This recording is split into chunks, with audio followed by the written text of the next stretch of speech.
balik lagi tadi ke pembubaran. Jadi RUPS itu kuncinya teman-teman semua seperti itu. Tidak ada kata penghadap di akta relas. Ya, yang kata-kata. Dan di akhir akta itu tidak ada kata-kata. Segera setelah akta ini dibacakan langsung kepada para saksi, kemudian ditandatangani oleh para saksi dan saya notaris. Penghadapnya kemana Pak? Penghadap nggak ada. Lalu di mana tanda tangannya Pak? Khusus akta relas tanda tangannya adalah di daftar hadir. Daftar hadir kita minta notaris sebelum ketua rapat membuka rapat. Kalau dia keluar Pak dalam apa ya keluar aja. Walk out bagaimana Pak? Silakan. Tidak ada masalah. Karena dia sudah tangan di daftar hadir. Lalu di akta itu siapa tanda tangan? Di akta itu yang tanda tangan itu tidak ada. Tapi kalau ada yang tanda tangan direktur saja yang ketua rapat, bagaimana Pak? Boleh, nggak dilarang, tapi tidak wajib. Yang tanda tangan cuma saksi dan notaris. Itu akta oleh notaris. Notaris punya gawe, bukan mereka. Maka kalau dipilih mana yang enak, RUPS PT ini notaris sebagai hadir dalam membuat berita acara relas atau PKR, pilih yang berita acara. Biayanya lebih tinggi dan lebih mahal karena kita keluar daripada PKR. Enak di PKR tapi tidak menjamin. Banyak notaris yang dipanggil penyidik gara-gara akta PKR. Tapi berita acara saya belum melihat ada notaris dipanggil dalam berita acara.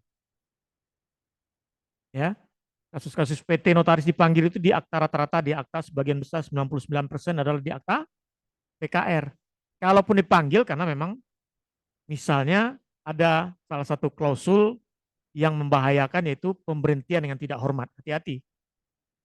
Karena kalau tidak ada pembelaan dari mereka yang diberhentikan tidak hormat, notaris pasti dipanggil juga. Ya, sebagai saksi. Ya, walaupun di akta berita acara. Lalu bagaimana Pak di akta pembubaran?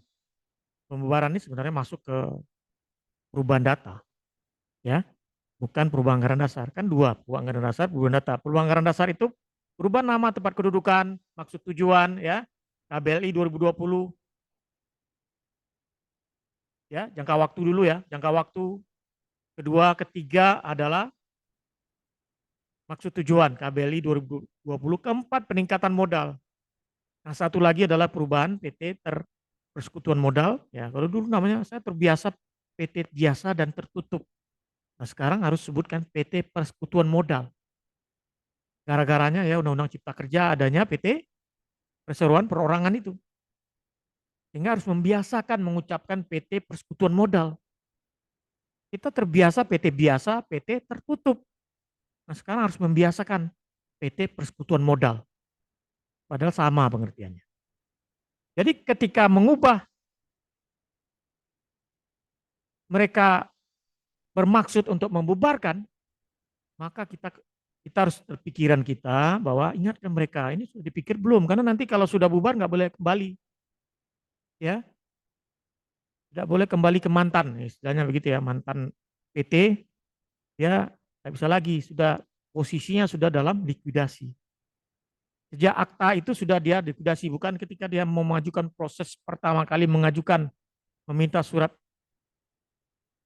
pemberitahuan SP dari Kemenkumham tentang PT itu dalam pembubaran. Sejak akta RUPS itu sudah mulai ditetapkan PT itu dalam bubar, dalam likuidasi. Maka sejak akta itu terhitung direktur berubah menjadi likuidator. Posisi direktur diambil alih oleh likuidator. Kalau likuidator itu direktur bagaimana Pak? Direktur itu menjadi likuidator. Sementara posisi direkturnya nonaktif. Sampai PT itu mau dibubarkan, rapat kedua nanti kita lihat tahap-tahapannya. Kemudian diberhentikan direktur, komisaris, termasuk likuidator. Ada di RUPS kedua tentang penyelesaian likuidasi, kemudian membubarkan, discharge, membereskan, memberhentikan dengan hormat direktur, komisaris, memberhentikan dengan hormat likuidator. Nanti ada grup S keduanya. Jadi tahap pertama itu adalah agenda, kalau pembubaran agendanya nggak boleh banyak-banyak. Ya, kalau seandainya BO belum ada Pak, beneficianer, ini diselesaikan dulu. Kalau masa jabatan berakhir, ini diselesaikan dulu. Nanti bicara bubar. Jadi nggak bisa langsung bubar. Kalau masa jabatan direksi dan komisaris itu berakhir, ini diperpanjang dulu dengan grup PS diambil alih oleh pemegang saham. Ini dulu, ya. Baru masuk pembubaran. Pembubaran itu adalah langkah-langkah terakhir, upaya terakhir itu. Jadi kalau ada perubahan-perubahan yang ada itu dulu selesaikan. Jadi jangan langsung bubar. Bubar ini nggak boleh ada agenda lain. Jadi harus agendanya cuma dua. Rencana pembubaran dan penunjukan seorang likuidator. Sehingga sejak itu direktur nggak ada lagi. Lalu siapa wakil PT itu ke pihak keluar, pihak ketiga? Diwakili oleh likuidator. Kalau dalam pembebasan itu terjadi jual beli harta PT itu, siapa yang mewakili PT? Likuidator. Bukan direktur, bukan. Jadi direktur itu apa? Fungsinya ya digantikan likuidator. Yang masih bertahan adalah komisaris. Karena komisaris masih berfungsi untuk mengawasi likuidator. Benar nggak kerjanya ini? Ngapain aja nih likuidator?